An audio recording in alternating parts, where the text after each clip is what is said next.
Hello students, so now we are going to talk about the intellectual property rights IPR, right? So IPR ये basically होता क्या है, क्या ऐसा intellectual property होता है जिसके लिए राइट की आवश्यकता होती है, ज़रूरत होती है, राइट? वो सब डिफरेंट पॉइंट्स हो सकते हैं। कई कई बार ये पेटेंट हो सकता है, कई बार ये किसी पर्टिकुलर फार्मर का राइट हो सकता है, कई बार किसी एक इंडिविजुअल का, किसी एक कम्युनिटी का, किसी एक कल्चर का एक अधिकार हो सकता है, राइट?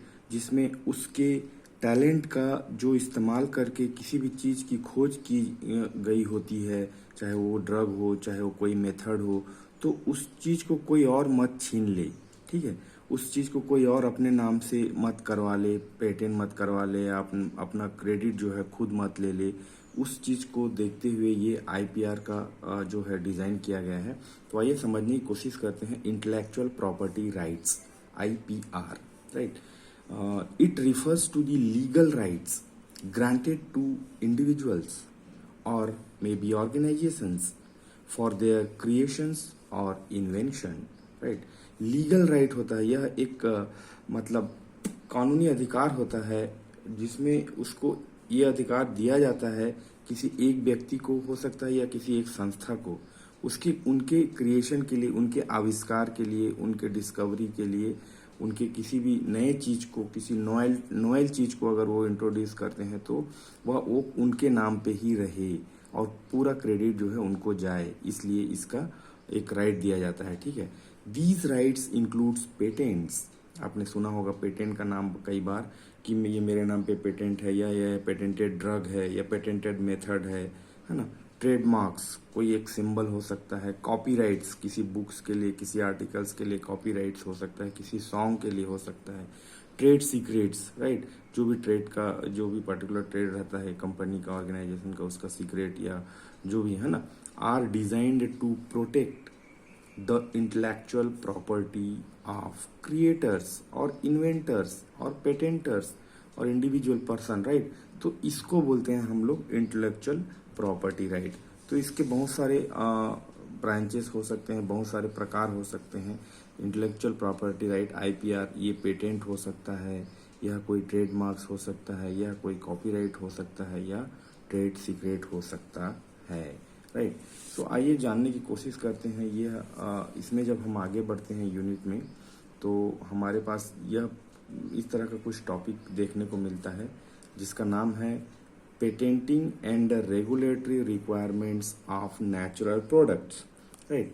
जो भी नेचुरल प्रोडक्ट्स है, नेचुरल ड्रग है, नेचुरल हर्ब्स है, वो हो सकता है न्यूट्रास्यूटिकल्स हो, कॉस्मास्यूटिकल्स हो, या फार्मास्यूटिकल्स हो, उसके लिए पेटेंटिंग एंड रेगुलेटरी रिक्वायरमेंट क्या क्या होने वाला है, ठीक है?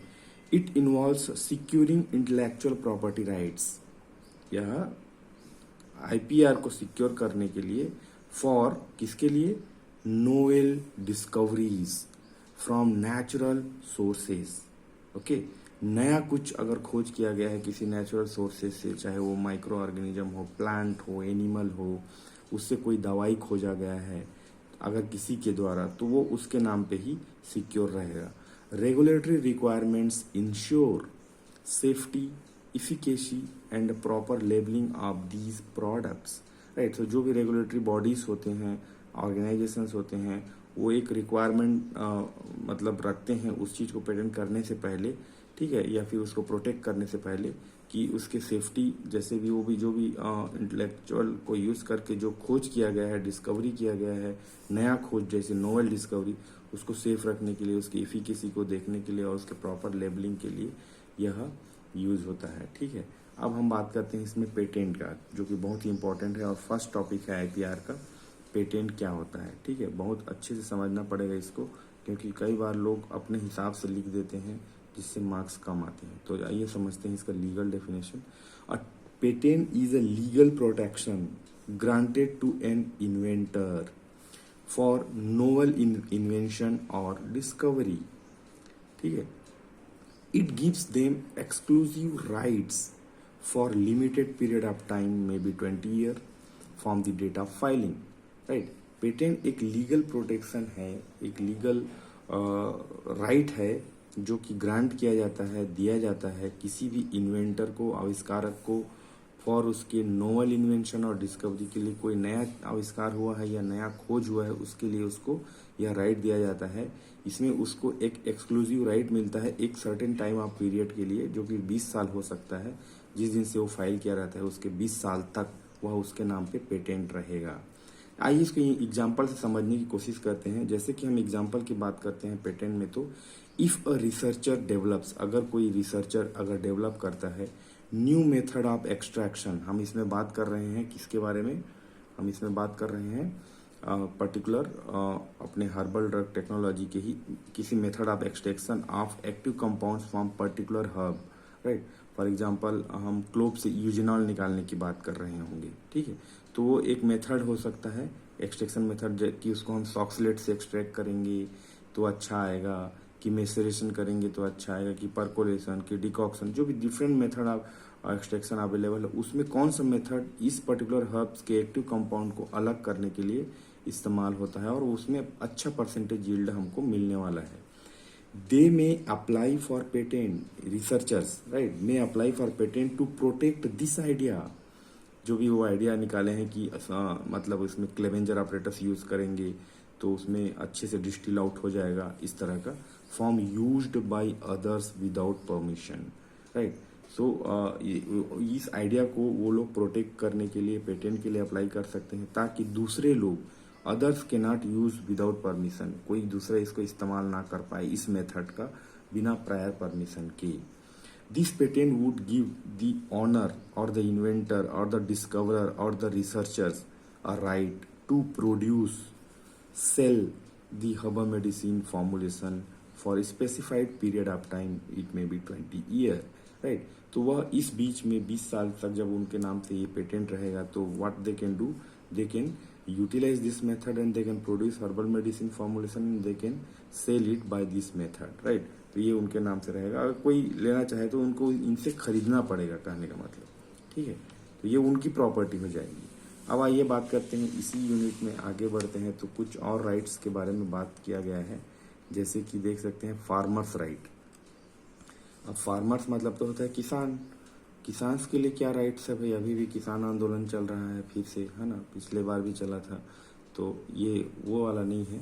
तो इसमें क्या होता है, एक लीगल राइट होता है। It refers to the rights of traditional farmers to save, use, exchange and sell what seeds and plant materials, particularly those of indigenous or traditional। जैसे कि कोई प्लांट या कोई ऐसा क्रॉप ऐसा हो सकता है जो एक पर्टिकुलर लोकेलिटी के लोग ही जान रहे हैं उसको, या एक पर्टिकुलर फार्मर ने उसको खोजा है कि मैं इस तरह का सीड को इस तरह से इस्तेमाल करता हूं तो अच्छा ग्रोथ होता है, अच्छा परसेंटेज यील्ड आता है ना। तो उसको वो इस चीज़ के लिए फार्मर राइट्स के लिए अप्लाई कर सकता है और उसको एक राइट मिल जाएगा इस ट्रेडिशनल फार्मर को कि वो उस पर्टिकुलर सीड को या प्लांट मटेरियल को सेव कर सकता है, यूज़ कर सकता है खुद के लिए, किसी के साथ एक्सचेंज कर सकता है, लीगल एक्सचेंज, और उसको बेच सकता है, ठीक है। ये राइट पर्टिकुलर फार्मर को मिल सकता है, ठीक है। फॉर एग्जांपल आइए समझते हैं इसको। ट्रेडिशनल नॉलेज, अब क्या होता है, कई बार जिंजर की खेती होती है या फिर मेंथा पिपरिटा या पुदीना की खेती होती है, तो उसमें कल्टीवेशन में मेथड में कौन कौन सा चीज इस्तेमाल होता है, what is the distance between one plant to two plant, what is the rainfall, how much irrigation should be there, how much seeds hectare seeds required for per hectare, है ना। फर्टिलाइजर्स, बायोमैन्योर्स, हार्वेस्टिंग टेक्निक कैसे उसको harvest करना चाहिए, किस time पे करना चाहिए, हार्वेस्ट करने के बाद उसका प्रोसेसिंग कैसे होना चाहिए, कैसे उसको ड्राई करेंगे, कैसे उसके वो मॉइस्चर को रिमूव करेंगे, कौन कौन सी चीज़ इस्तेमाल करेगा, whether we can put them for drawing in sun और मे बी आर्टिफिशियल ड्राइंग। तो ये सब चीज़ें जो ट्रेडिशनल फार्मर रहेगा उनको पता रहेगा क्योंकि वो खेती किसानी में इन्वॉल्व रहते हैं एक्टिवली, राइट। तो वो चीज़ वो अपने नाम पे करा सकते हैं अगर नहीं हुआ है पहले तो, ठीक है। दूसरा है seed saving, save seeds from the crops for future plantation, वो सीड्स को अपने नाम पे सेव करके, जैसे कि यहाँ पे डेफिनेशन में ही देख चुके हैं, सेव, यूज, एक्सचेंज, है ना। फिर genetic resources, wild medicinal plants के जेनेटिक रिसोर्सेज को भी वो अपने नाम से रख के उसको फ्यूचर में उसके होने वाले बेनिफिट्स को और होने वाले क्रेडिट्स को वो ले सकते हैं, क्योंकि ये आफ्टर ऑल उनकी डिस्कवरी है। उन्होंने जब खेती किसानी किया ये सब चीज़ करे तभी उनको पता चला ना कि किसी एक लेबोरेटरी में बैठे बैठे लोगों को पता चला। तो ऐसा है। उसके बाद आता है एक और important term that is called breeders right. ठीक है, तो जब हम ब्रीडर्स राइट की बात करते हैं तो यह भी एक इम्पॉर्टेंट टर्म है। ब्रीडर्स जैसे कि नाम से पता चल रहा है। ठीक है, तो ब्रीडर्स राइट में breeders right are a form of intellectual property protection granted to the plant breeders. They may be farmer, they may not be farmer, right? Plant breeders for new plant varieties they have developed. ठीक है, तो जो नया जो breeding करा के जो भी डिफरेंट टाइप्स ऑफ होता है ना, पॉलीपोलाइडी, म्यूटेशन, हाइब्रिडाइजेशन हम पढ़ चुके हैं कल्टीवेशन टेक्निक में, या ब्रीडिंग टेक्निक्स का इस्तेमाल करके डिफरेंट क्रोमोसोम्स को लेके डिफरेंट टाइप्स ऑफ क्लोनिंग करके जो नया प्लांट वेराइटी बनाते हैं, जैसे कि वो रोज़ हो सकता है तो वो रोज़ अच्छा कलर में होगा, अच्छा फ्रेग्रेंस में होगा, है ना, या फिर वह कोई मेडिसिनल प्लांट हो सकता है, जिंजर, ब्लैक पेपर एक्सेट्रा, जो उन्होंने डेवलप किया है और नया वैरायटी जो प्राप्त किया है, उसके लिए उनको ब्रीडर्स को राइट दिया जा सकता है अगर वो अप्लाई करेंगे तो इसमें क्या होता है, प्रोडक्शन, सेल एंड डिस्ट्रीब्यूशन उनके हक में चला जाएगा फॉर 20 to 25 ईयर्स। इस समय के दौरान उसको कोई टच नहीं कर सकता है इस राइट के तहत। राइट, आइए समझते हैं एग्जांपल से। जैसे कोई मेडिसिनल प्लांट से मेंथा, पुदीना, उसको ब्रीडिंग टेक्निक करके उस ब्रीडिंग टेक्निक इस्तेमाल किए तो उनके उससे रिजल्टिंग में क्या हुआ, हाई पोटेंसी हो गया, उसका मेंथॉल ज़्यादा प्रोड्यूस होने लगा और उसका जो भी पोटेंसी है वो बढ़ गया, डिसीज रेसिस्टेंस हो गया, प्लांट में कोई भी कीड़ा मकोड़ा नहीं लग रहा है, micro organism, bacteria, fungus, virus, है ना, डिसीज या किसी भी तरह का जो भी डिसीज होता है ना, जैसे कि वायरस के अटैक से लीफ नेक्रोसिस होता है ना, early falling of the leaf, वो सब रेसिस्टेंट खुद प्लांट हो गया इस ब्रीड के आने से। उसके बाद इंक्रीज यील्ड, जो भी मेंथॉल, मेंथाफ्यूरोन और मेंथा जो हम उस पर एक्सपेक्ट करते हैं जब हम उसकी कल्टीवेशन करते हैं, तो ये परसेंटेज जो पहले हो रहा था जो ओल्ड वेराइटी में, वो ना होके ज़्यादा होने लग गया। ठीक है, तो ये बहुत बड़ी उपलब्धि है देखा जाए तो। अगर if you think like just for like in large scale cultivation, for commercial cultivation, ये बहुत बड़ी चीज़ है और डेफिनेटली लोग इसको खरीदेंगे अगर इसमें ज़्यादा बेनिफिट होगा तो, राइट, इन डिफरेंट पॉइंट्स में, तो डेफिनेटली यह इम्पॉर्टेंट है। तो ये जो बेनिफिट होने वाला है, अगर किसी एक बंदे ने अपना रिस्क उठा के, अपने दिमाग का इस्तेमाल करके, अपने इंटेलेक्ट का इस्तेमाल करके वह एक नया प्लांट वेराइटी को ब्रीड करके प्राप्त किया है, तो ये उसके हक में जाना चाहिए। जो भी क्रेडिट्स है, जो भी फाइनेंशियल बेनिफिट्स है, वो it should go to the breeders, particular breeders, right. तो ये है हमारा 3 चीज़ जो हम यहाँ पे पढ़ चुके हैं। तो इसको आप देख सकते हैं। कुछ भी चीज़ अगर आप लिखते हैं एग्ज़ाम में तो उसको एग्जाम्पल से उसको जस्टिफाई करिए। ठीक है, जब तक आप एग्जाम्पल नहीं देते हैं तो खाली डेफिनेशन से काम नहीं चल पाता है।